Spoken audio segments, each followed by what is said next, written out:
Hi అండి, అందరూ ఎలా ఉన్నారు? మేమైతే అన్నవరం ఫంక్షన్కి వెళ్ళాము. వచ్చేటప్పుడు అయితే కాకినాడ మీద నుంచి వస్తున్నాం అనమాట. బీచ్ అది చూడడానికి బాగుంటుంది కదా అని. దారిలో వచ్చేటప్పుడు ఇక్కడ డ్రాగన్ ఫ్రూట్ తోట అయితే ఉంటుందన్నమాట. అక్కడ ఆగాము మేము. ఎందుకంటే ఇక్కడ 2-3 సార్లు అయితే మేము ఫ్రూట్స్ తీసుకున్నాము. చాలా బాగుంటాయి ఇక్కడ, ఫ్రెష్గా లోపల ఫ్రూట్ కూడా చాలా జ్యూసీగా చాలా బాగుంటుంది. అందుకని చెప్పేసి తీసుకుందామని చెప్పేసి ఆగామన్నమాట. ఇలా వెళ్ళినప్పుడు మీరు కూడా తప్పకుండా ట్రై చేయండి. ఫ్రూట్స్ అయితే చాలా బాగుంటాయి. నెక్స్ట్ ఏంటంటే ఇక్కడ కేజీ వచ్చేసి 200 అనమాట.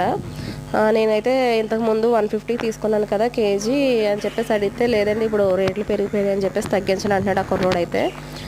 ఇంతకు ముందు అయితే వాళ్ళ నాన్నగారు ఉన్నారనమాట, ఆయన అయితే 150కి ఇచ్చారు.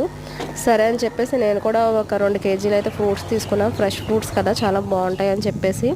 మనం ఎంత సిటీలో కొన్నా సరే అవి కొంచెం డ్రై అయిపోయి ఉంటాయి. ఇవైతే మాత్రం చాలా నీట్గా ఫ్రెష్గా ఉన్నాయి కదా, అందుకని తీసుకున్నాం. Like, share, subscribe.